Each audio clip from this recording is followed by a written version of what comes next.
മൗനരാഗം. രചന, അവതരണം ഋതു. ചീറിപ്പായുന്ന വാഹനങ്ങളെ മുറിച്ചു കടക്കാൻ ശ്രീലക്ഷ്മി നന്നേ പാടുപെട്ടു. അല്ലെങ്കിൽ തന്നെ വൈകി. ആദ്യമായാണ് സമയത്ത് ക്ലാസ്സിലെത്താതിരിക്കുന്നത്. 3 മാസം കഴിഞ്ഞാൽ ഫൈനൽ ഇയർ എക്സാം തുടങ്ങുവാണ്. ഒരു ക്ലാസ് മിസ്സായാൽ ബുദ്ധിമുട്ടാകും. അവൾ ഇടയ്ക്കിടെ വാച്ചിലേക്ക് നോക്കിക്കൊണ്ടിരുന്നു. അരമണിക്കൂർ വൈകിയിരിക്കുന്നു. ഇന്നിനി ആദ്യത്തെ അവർ കയറാൻ പറ്റില്ല. അവൾ നിരാശയോടെ കോളേജ് ഗേറ്റ് കടന്നു. അല്ല, ശ്രീകുട്ടി ഇന്ന് വൈകിയല്ലോ, വാച്ച്മാൻ ചിരിച്ചുകൊണ്ട് ചോദിച്ചു.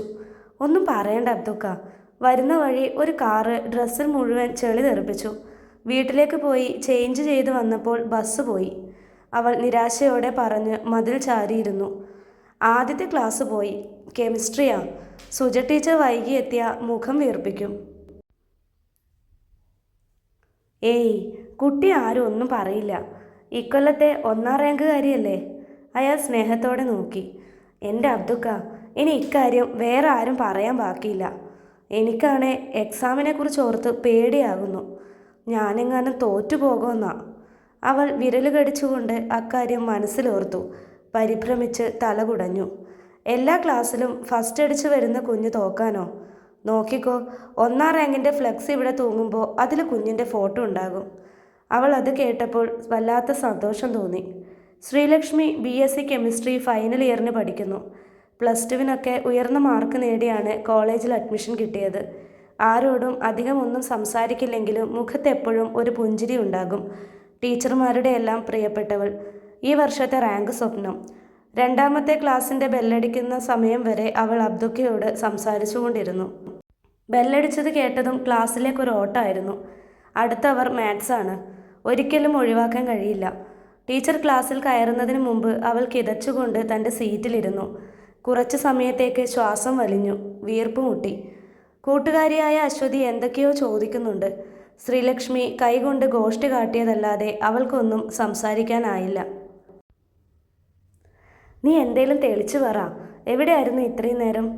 അശ്വതിയുടെ ചോദ്യത്തിന് മറുപടി പറയും മുൻപേ ടീച്ചർ അകത്ത് വന്നു. പിന്നെ അവർ ഒന്നും മിണ്ടാതെ ക്ലാസ്സിൽ ശ്രദ്ധിച്ചു. ഉച്ചയ്ക്ക് ഭക്ഷണം കഴിക്കാനിരുന്നപ്പോഴാണ് വൈകാനുള്ള കാരണം ശ്രീലക്ഷ്മി പറഞ്ഞത്. വൈകുന്നേരം കോളേജ് വിട്ട് ബസ് കാത്തു നിൽക്കുമ്പോൾ അശ്വതി പരുങ്ങിക്കൊണ്ട് ശ്രീലക്ഷ്മിയുടെ കയ്യിൽ പിടിച്ചു. ഡീ, എന്താടി? എനിക്കൊരു കാര്യം പറയാനുണ്ട്. പറഞ്ഞോ, എന്താ കാര്യം? ശ്രീലക്ഷ്മി അവളെ നോക്കി നെറ്റി ചുളിച്ചു. നീ വഴക്ക് പറയോ കേട്ടാ? അതാ ഒരു പേടി. അച്ചു പറയണോ വേണ്ടയോ എന്ന് മട്ടിൽ നിന്നു. മര്യാദയ്ക്ക് പറഞ്ഞു. എന്താ കാര്യം? വല്ല പ്രേമത്തിലും കുടുങ്ങിയോ? ശ്രീലക്ഷ്മി ചിരിച്ചുകൊണ്ട് ചോദിച്ചു. നിനക്കെങ്ങനെ മനസ്സിലായി? അവൾ അമ്പരന്ന് അച്ചുവിനെ നോക്കി. അച്ചു, നീ തമാശ പറയല്ലേ? അപ്പോഴേക്കും അവരുടെ ബസ് വന്നു. നല്ല തിരക്കായതിനാൽ പരസ്പരം സംസാരിക്കാനായില്ല. ശ്രീയുടെ മനസ്സിൽ അച്ചു പറഞ്ഞ കാര്യം കിടന്ന് കറങ്ങി. ബസ് ഇറങ്ങിയതും ശ്രീ അച്ചുവിൻ്റെ കൈ പിടിച്ചു നിർത്തി. അങ്ങനെ അങ്ങ് പോകാതെ. നീ നേരത്തെ എന്നോട് തമാശ പറഞ്ഞതല്ലേ? കാര്യമായിട്ടാ. കുറേ ദിവസമായി നിന്നോട് പറയണമെന്ന് വിചാരിക്കുന്നു. ചീത്ത പറഞ്ഞാലോ എന്ന് പേടിച്ചത് കൊണ്ടാ ഞാൻ. എടി ദുഷ്ടേ, ഫ്രണ്ടാണ് തേങ്ങയാണെന്നൊക്കെ പറഞ്ഞിട്ട്. അങ്ങനെയല്ലടി, ഞാൻ പറയുന്നത് നീ ഒന്ന് കേൾക്ക്. അച്ചു, നോക്ക്, ഫൈനൽ എക്സാമാണ് വരുന്നത്. നമ്മുടെ ശ്രദ്ധ ഏറ്റിക്കാൻ ഇങ്ങനെ പല കാര്യങ്ങളും ഉണ്ടാകും. അതിൽ ചെന്ന് വീണ നഷ്ടം നമുക്ക് തന്നെയാണ്. അതുകൊണ്ട് ഇപ്പം പഠിക്കുന്നതിനെക്കുറിച്ച് മാത്രം ചിന്തിച്ചാൽ മതി. ശ്രീലക്ഷ്മി മുന്നോട്ട് നടന്നു. അവളുടെ പിറകെ നടന്ന് ചിനുങ്ങിക്കൊണ്ടിരുന്നു അച്ചു. എടി, എനിക്കിതൊന്നും ഓർത്ത് രാത്രി ഉറക്കം വരുന്നില്ല. ഇത് തന്നെയാണ് ഞാൻ പറഞ്ഞത്. അതൊക്കെ വിട്ടേക്കച്ചു. നീ മര്യാദയ്ക്ക് പഠിക്കാൻ നോക്ക്, ശ്രീ അവളോട് തറപ്പിച്ചു പറഞ്ഞു. കുറച്ചു നടന്നപ്പോൾ പുറകിൽ നിന്ന് അടക്കി പിടിച്ച കരച്ചിൽ കേട്ടു. ശ്രീ വെപ്രാളത്തോടെ തിരിഞ്ഞു നോക്കിയപ്പോൾ അച്ചുവിൻ്റെ കണ്ണിൽ നിന്ന് ചറപറ വെള്ളം വീഴുന്നു. എൻ്റെ പെണ്ണെ, നീ ഇങ്ങനെ ആയാൽ എന്ത് ചെയ്യാം? അവൾ അച്ചുവിനെ ചേർത്ത് പിടിച്ചു. എനിക്ക് മറക്കാൻ പറ്റാത്തതുകൊണ്ടാ. ഓക്കെ, നീ മറക്കണ്ട. പോരെ, ആദ്യം കണ്ണു തുടക്ക്. ആരെങ്കിലും കണ്ടാൽ മോശാ.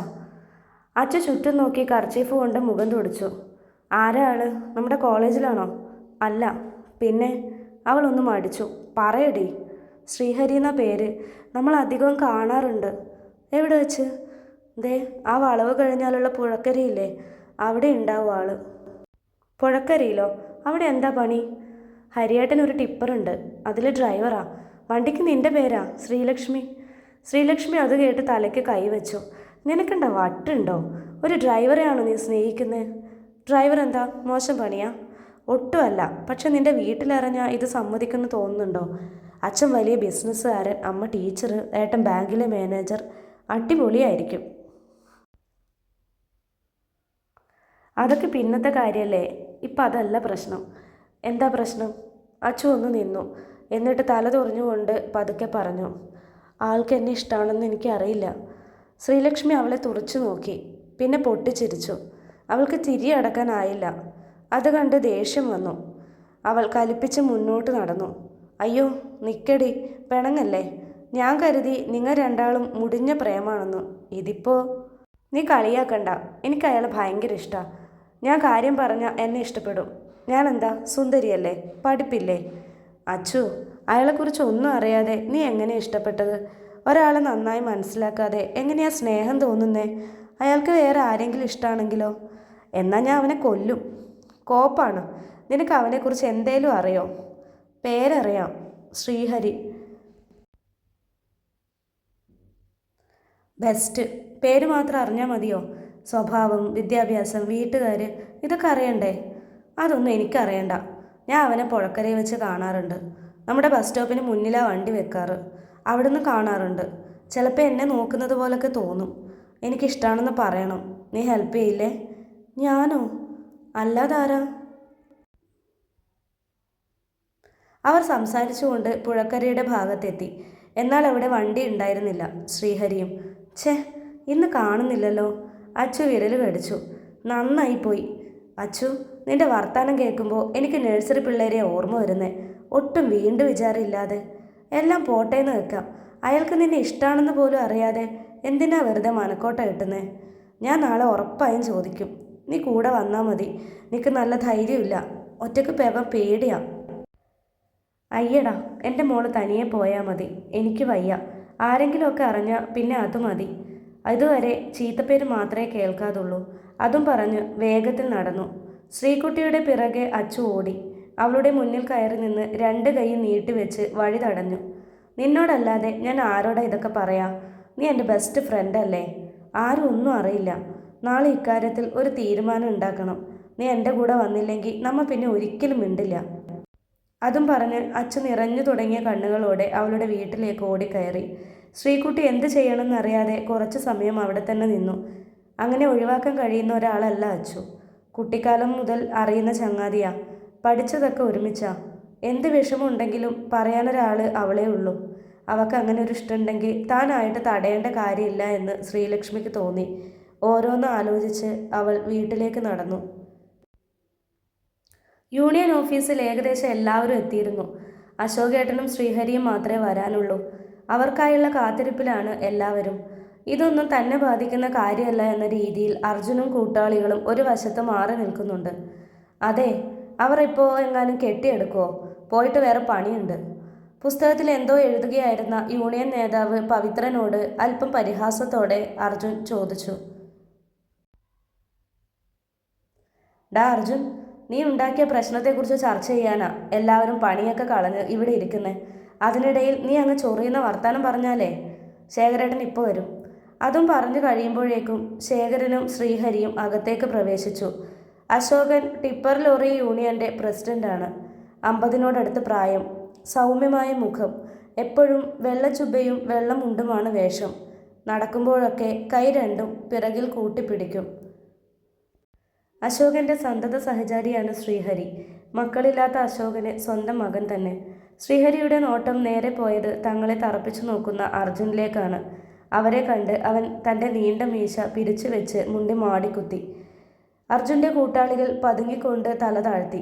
2 പേരും ആജന്മ ശത്രുക്കളാണെന്ന് എല്ലാവർക്കും അറിയാം. അർജുൻ കള്ളും കഞ്ചാവും പെണ്ണും കൊടുത്ത് കൈവശപ്പെടുത്തി വെച്ച 5 പേരുണ്ട് എപ്പോഴും കൂടെ. എന്നാൽ ശ്രീഹരിയുടെ നോട്ടത്തിന് മുന്നിൽ അവർ നേരെ നിൽക്കാറില്ല. അവൻ്റെ ഒരു തല്ലിലില്ല തങ്ങളെന്ന ബോധ്യം അവർക്ക് നന്നായുണ്ട്. അശോകൻ പവിത്രൻ്റെ അടുത്ത് പോയി. ശ്രീഹരി മുന്നിലെ കസേരയിൽ മുണ്ട് നിവർത്തിയിരുന്നു. അവരെല്ലാവരും 30 പേരുണ്ടായിരുന്നു. പവിത്രൻ എഴുന്നേറ്റ് സംസാരിക്കാൻ തുടങ്ങി. നമ്മളിവിടെ കൂടിയിരിക്കുന്നത് എന്തിനാണെന്ന് എല്ലാവർക്കും ഏകദേശം അറിയാമെന്ന് വിചാരിക്കുന്നു. ഒരിക്കലും നടക്കാൻ പാടില്ലാത്ത കാര്യങ്ങളാണ് സംഭവിച്ചത്. പലതവണ വാണിംഗ് നൽകിയിട്ടും ഇത് തന്നെ ആവർത്തിക്കുന്നത് യൂണിയന്റെ നിയമങ്ങൾക്കൊക്കെ എതിരാണ്. അതുകൊണ്ട് മുന്നോട്ടുള്ള കാര്യങ്ങൾ എന്താ വേണ്ടതെന്ന് നമുക്ക് എല്ലാവർക്കും ചേർന്ന് ആലോചിക്കാം. പവിത്രൻ അർജുനെ രൂക്ഷമായി നോക്കിയിരുന്നു. ഇതിലൊക്കെ ഇനി എന്നാ ആലോചിക്കാനാ? മഹേഷ് പെട്ടെന്ന് എഴുന്നേറ്റ് പറഞ്ഞു. 5ാം ക്ലാസ്സിൽ പഠിക്കുന്ന ഒരു കൊച്ചിന് അപകടം പറ്റിയത്. ഒരു കാല് പോയി. ഇവന്മാരെ പോലുള്ളവർ ചെയ്യുന്ന തോന്നിയാസത്തിന് ബാക്കിയുള്ളവർ കൂടിയാ തെറി കേൾക്കുന്നത്.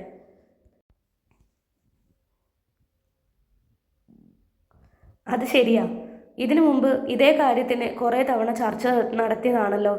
എന്നിട്ടിപ്പോൾ എന്തോ ഉണ്ടായി? വണ്ടി ഓടിക്കുന്നത് റോഡിലൂടെ നടക്കുന്നവരുടെ നെഞ്ചത്ത് കയറാനല്ല.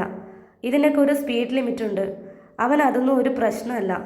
ഇത് എത്രാമത്തെ ആക്സിഡൻറ്റാ? പ്രസിഡന്റും സെക്രട്ടറിയും ഇതിന് കാര്യമായ നടപടി എടുക്കണം. മറ്റൊരാൾ എഴുന്നേറ്റ് മഹേഷിനെ പിന്താങ്ങി. അർജുൻ അതൊന്നും തന്നെ ബാധിക്കുന്ന കാര്യമല്ല എന്ന മട്ടിൽ കാലിൽ കാൽ കയറ്റി മറ്റെങ്ങോ നോക്കിയിരുന്നു. ശ്രീഹരി പതിയെ എഴുന്നേറ്റ് അവനെ ഒന്ന് നോക്കി. എന്നിട്ട് പറഞ്ഞു തുടങ്ങി. ചില കാര്യങ്ങളൊന്നും പുറത്ത് വെച്ച് തീർക്കാൻ അറിയാഞ്ഞിട്ടല്ല. അതല്ലല്ലോ അതിൻ്റെ രീതി. ഇവൻ്റെയൊക്കെ തോന്നിയാസത്തിന് യൂണിയൻ ഇനി കൂട്ടു നിൽക്കരുത്. ഒന്നുകിൽ സ്റ്റേഷനിൽ പോയി കീഴടങ്ങുക. ഇപ്പോഴും പോലീസിനെ അറസ്റ്റ് ചെയ്യാൻ പറ്റാത്തത് ആരെ കണ്ടിട്ടാണെന്നൊക്കെ എനിക്ക് നന്നായിട്ടറിയാം. കുറച്ച് ദിവസം ജയിലിൽ കിടക്കുമ്പോൾ പഠിച്ചോളും. പിന്നെ ആ കൊച്ചിൻ്റെ വീട്ടുകാർക്ക് നഷ്ടപരിഹാരം കൊടുക്കണം. മിനിമം 5 ലക്ഷം രൂപയെങ്കിലും. അത് പറ്റുന്നില്ല എങ്കിൽ കേസൊക്കെ ഒറ്റയ്ക്ക് നടത്തട്ടെ. യൂണിയൻ ഇക്കാര്യത്തിൽ ഇടപെടണ്ട. അങ്ങനെ ഇടപെട്ട ബാക്കിയുള്ളവർക്കൊക്കെ വേറെ മാർഗം നോക്കേണ്ടി വരും. അല്പം ദേഷ്യത്തിൽ തന്നെ പറഞ്ഞവൻ അവസാനിപ്പിച്ചു. അർജുൻ അത് കേട്ടതും ചാടി എഴുന്നേറ്റു. യൂണിയൻ എനിക്ക് പുല്ലാടാ. അവൻ്റെ ഒരു യൂണിയൻ. 5 പൈസ ഞാൻ ആർക്കും കൊടുക്കില്ല. ആ ചെക്കൻ മര്യാദയ്ക്ക് നോക്കി നടക്കായിരുന്നു.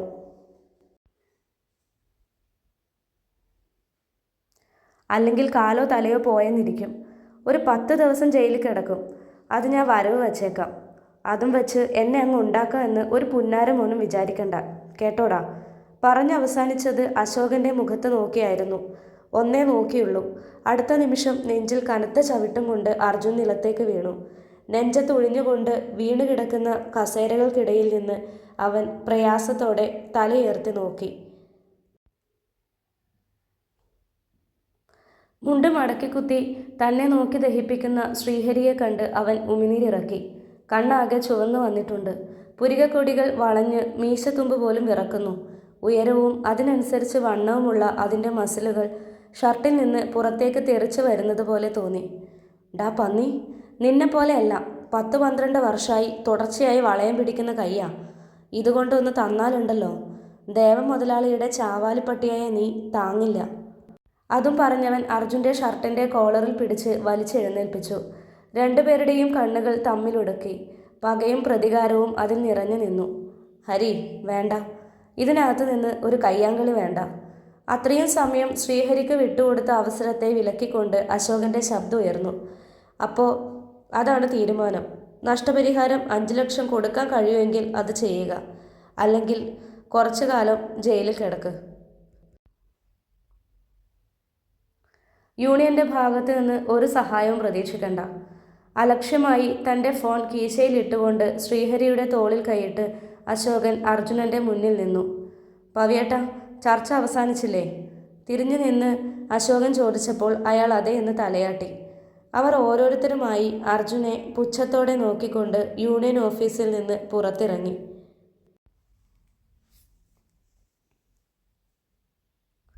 പോകുന്നതിന് മുമ്പ് ശ്രീഹരി ഒന്ന് തിരിഞ്ഞു നോക്കി.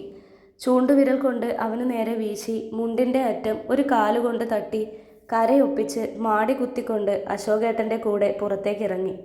കൂട്ടാളികൾ അവൻ്റെ ചുറ്റും കൂടിയപ്പോൾ അർജുൻ പല്ല് കടിച്ചു. അവനെ എൻ്റെ കയ്യിൽ കിട്ടും. കണക്കൊക്കെ അന്ന് ഞാൻ തീർക്കും.